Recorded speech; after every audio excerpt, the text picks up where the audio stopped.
ഗ്രാമിക ന്യൂസിലേക്ക് സ്വാഗതം. ചെറുവാഞ്ചേരിയിൽ KSU നേതാവിന് നേരെ അക്രമം. കണ്ണൂർ SM കോളേജ് യൂണിറ്റ് സെക്രട്ടറിയും കൂത്തുപറമ്പ് അസംബ്ലി മണ്ഡലം പ്രസിഡന്റുമായ ഗോകുൽ രാജിന് നേരെയാണ് അക്രമമുണ്ടായത്. പരിക്കേറ്റ ഗോകുലിനെ തലശ്ശേരി ഇന്ദിരാഗാന്ധി സഹകരണ ആശുപത്രിയിൽ പ്രവേശിപ്പിച്ചു.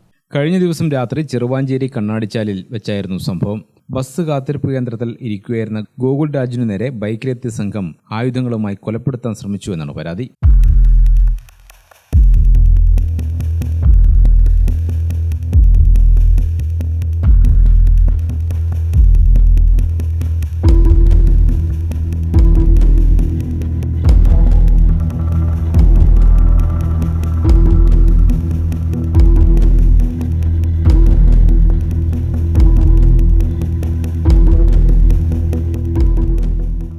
പരിക്കേറ്റ ഗോകുൽ രാജിനെ തലശ്ശേരി ഇന്ദിരാഗാന്ധി സഹകരണ ആശുപത്രിയിൽ പ്രവേശിപ്പിച്ചു.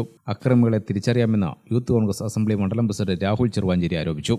ഗോകുൽ എന്ന് പറയുന്ന ആള് ടാർഗറ്റ് ചെയ്തിട്ട് നിരന്തരമായിട്ട് അവർ കൊലയെയും ഞങ്ങൾ വിടില്ല എന്ന തരത്തിലേക്ക് പലതരത്തിലും ഇപ്പം വാട്സപ്പ് സ്റ്റാറ്റസിലൂടെയൊക്കെ പലതവണ ഭീഷണിപ്പെടുത്തിയിട്ടുണ്ട്. കൊലപാതക ഭീഷണി നടന്നിട്ടുള്ള സംഭവമുണ്ട്. മുന്നേ ഇവൻ SM കോളേജിലെ യൂണിറ്റ് പ്രസിഡൻ്റാണ്, യൂണിറ്റ് സെക്രട്ടറിയാണ്, അതുപോലെ തന്നെ കൂത്തുപറമ്പ് KSUവിൻ്റെ ബ്ലോക്ക് സെക്രട്ടറിയും കൂടിയാണ്. അപ്പോൾ ഇവൻ്റെ പ്രവർത്തനം കൊണ്ട് വിറളി പൂണ്ട CPMൻ്റെ നേതൃത്വത്തിൽ അവരുടെ ഒരു കൃത്യമായ അജണ്ടയുടെ പുറത്താണ് ഇന്നലെ നടന്ന സംഭവം. ഇന്നലെ രാത്രി ഒരു 9:55 കൂടി ഇവരൊരു വണ്ടിയിൽ 4-5 ആളുകൾ മാരകായുധങ്ങളുമായി ഇവൻ്റെ അടുത്തേക്ക് എത്തുകയായിരുന്നു. ഇവൻ അവിടെ ഉണ്ടായിരുന്ന ഒരു ബസ് സ്റ്റോപ്പ് ഷെൽട്ടറിൻ്റെ അകത്ത് ഇരിക്കുന്ന സമയത്ത് പെട്ടെന്ന് വണ്ടിയിൽ നിന്ന് മാരകായുധങ്ങളായി ഇവനെ നേരെ കൊലവിള മുദ്രാവാക്യം ഉയർത്തിക്കൊണ്ട് ഇവൻ്റെ നേരെ ആക്രോശിക്കാറുണ്ടായത്.